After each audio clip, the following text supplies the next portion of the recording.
Hey, what's up, everybody? How's it going? Hey, everybody. Travis and Susie here from the Wolf Hunters. We got a reaction video for you. We got that link right there. That link is in the description box below the video. There's a blue link. Click it and pick it. You can pick music, movie scenes, comedy skits, bloopers, live performances, things like that. Today's video is brought to you by Matt. Bringing us lucky stars who got to meet Elvis. That's cool. Matt says, hey, Susie and Travis, by the way, congratulations on your 200,000 subs. Thank you. Well deserved. You guys are nearly at 210 already. I think we're past that. 212 now, I think. Yeah. Thank you, by the way, Matt. Yes. I wonder how many of them are Elvis fans. A lot, I think. Thought you might appreciate this one as well. It gives you more insight into how he was the guy that made the stars' legs go wobbly.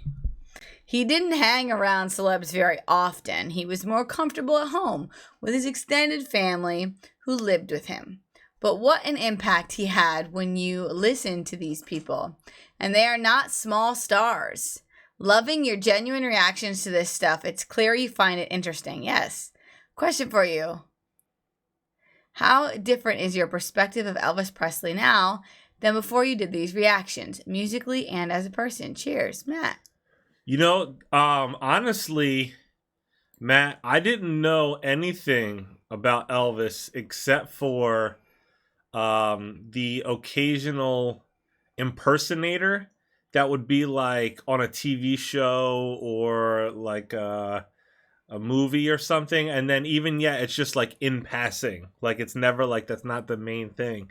So a huge impact because I didn't know much about it. And I knew like maybe like one song, maybe two songs of his or whatever.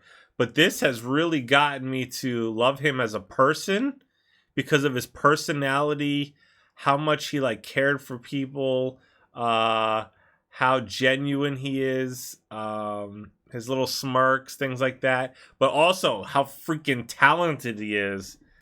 Yeah, I mean, I think that it's no question that Elvis knew that he was talented, but you get this feeling about him the more that you learn about him that singing, even though it was so important to him, was still the bonus. Yes. Getting to be around people and care for people and just be surrounded by all these people, I feel like... Yeah. And reach out to them and help them, I feel like was like what filled his love tank. Yeah. And then singing was like a bonus thing that he got to enjoy. Yeah. Where, you know, a lot of times it could be the other way around. Their priority is singing and then the people come like after or something. I don't know. Yeah. But with that you can tell that is not the case with Elvis at all. Yeah. Yeah.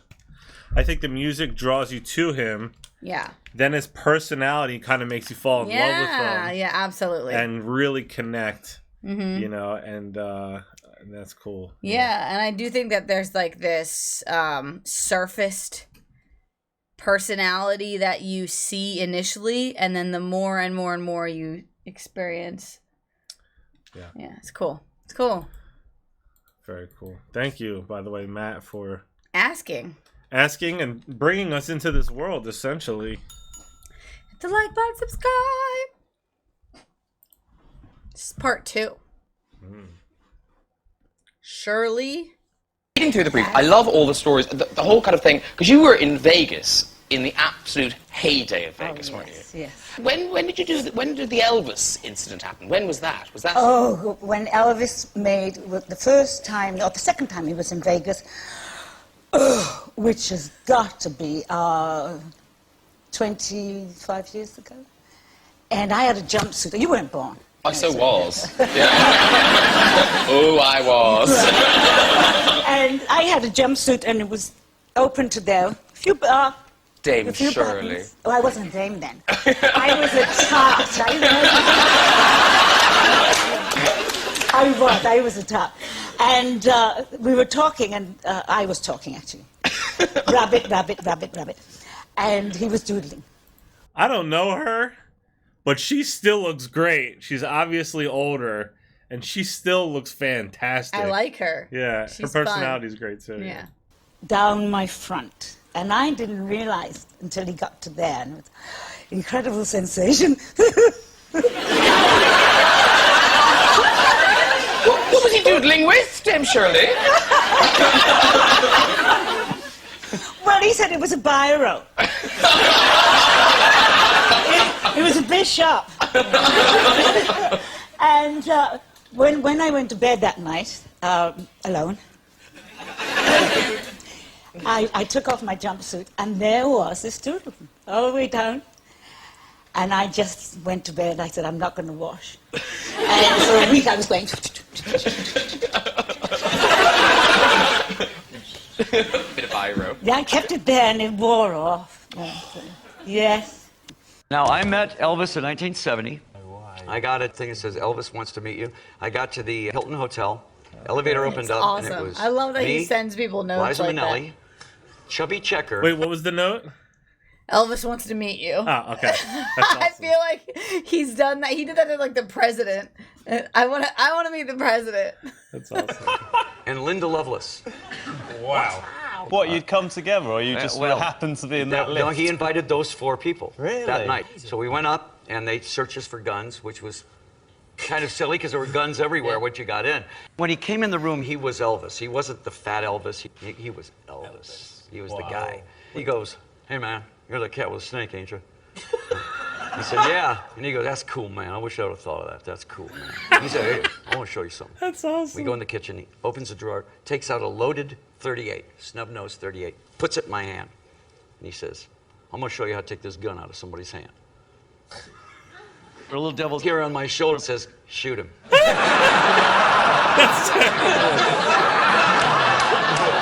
little angel over here says, don't kill him, just wound him. Okay? Before I could decide what to do, I was on the floor.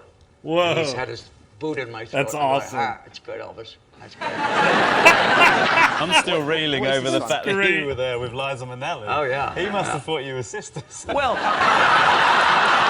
of course, only 3 of us came down on the elevator that night. Now, I don't know what he did with Chubby Checker all night. I'll tell you what, he was an amazing character, very funny guy. Wow. But he was Elvis. Yeah. I mean, People of my age, I was like, did you hear that? You know, who's this guy, Elvis Presley? And you got to say, yeah, he hit like a bombshell. Yeah. It was like the world went from black and white to Technicolor. Of course, there were others at Sun Records. Charlie Rich was there. So was Conway Twitty. And there was another one. In fact, after appearing at high school auditoriums and places like that, I worked my very first concert as a guest, and he was a star. And he always was a star. Because all of us remember him and how he loved gospel songs and how we liked him, this song is for Elvis. Come on, fellas, let's do it for him.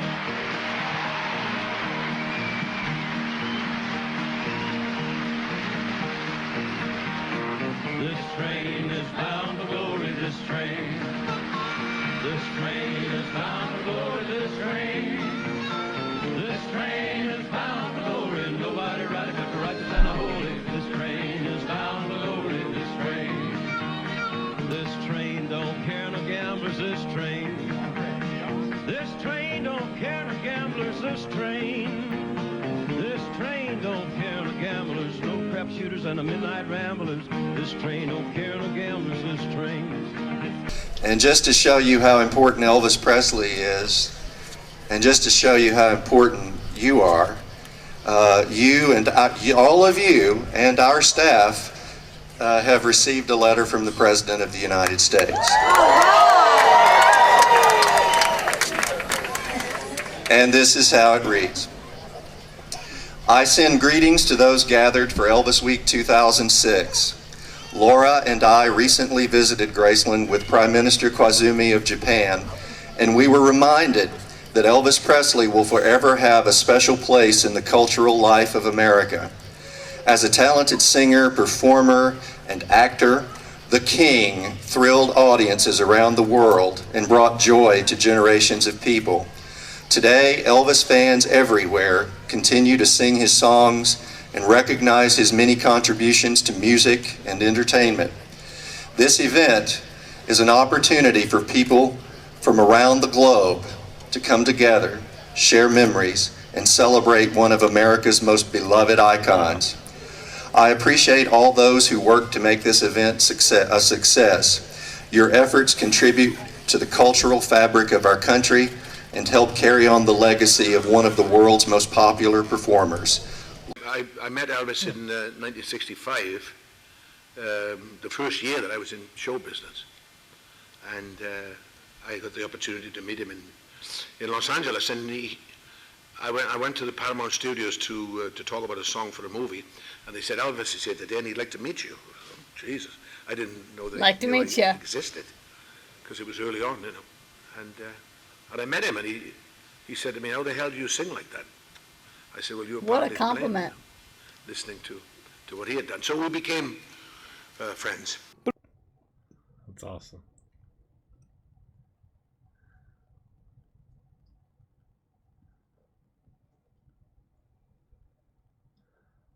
Well, soul has no color, has no barrier.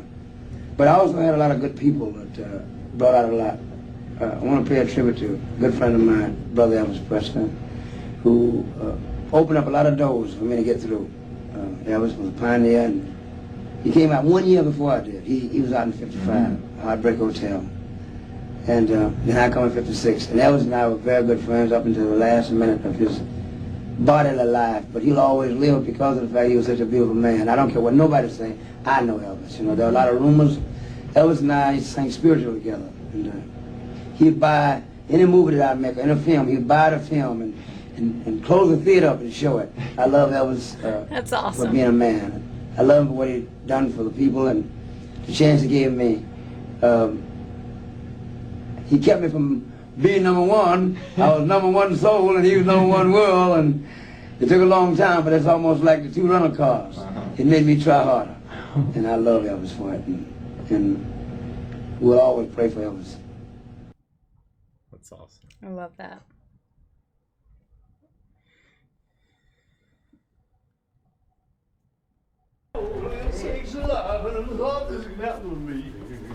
He's getting his Elvis on, getting his Elvis on, here it comes. Oh yeah, man. We used to do, when you know, really young, you get so, you're influenced so much by it. And I saw Love Me Tender, his first film, you know. And we were all so excited. We were sitting there, I think me and John, a couple of the guys, sitting there waiting for Elvis, you know. But it was a kind of like, it was a film. It's a story. And you know, you first saw him, he was in a field with a plow and a horse. And you go, yes, that's him.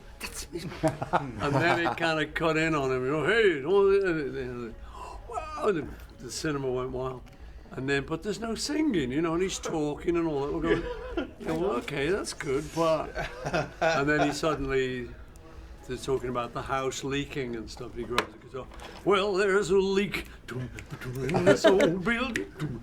Yes, there's a leak in this old building. Right. And then there's a hole in the roof where the rain pours in.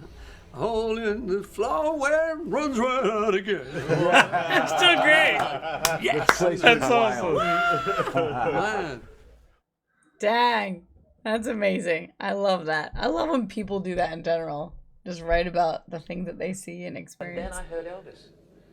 And, you know, I was about 9 or something like that, and this voice came across in amongst Pat Boone and Johnny Mathis and all the stuff that was part of the Valium that we still know about today. Elvis came straight through, and he had the Blue Note. He was listening to Sleepy John Estes. He was listening to guy did That's All Right, Mama. Thank you. Yeah, I get like that now. And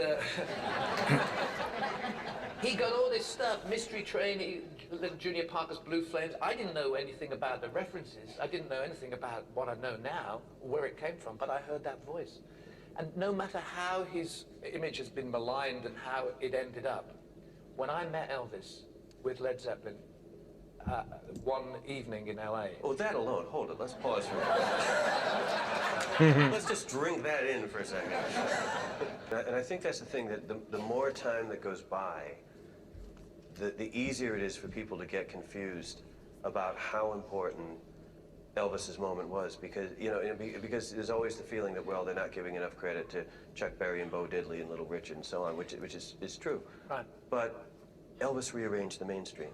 If Elvis hadn't taken it from How Much Is That Doggy in the Window and turned it into this is mainstream popular music, then Little Richard and Chuck Berry and Jerry Lee Lewis would not have had the opportunity to get through it all. Sure, and he was also white, which was that's right. crucial, because that gave him the foot in the door that maybe Alan Freed was trying to do with Chuck and Bo and all that sort of stuff. But he was, and he was a great-looking guy, and he actually, that physical representation, by the time he got to England, guys were like hitting themselves on the head. Bang, what's going on? Who's this human being? It was fantastic in the middle of all that crap.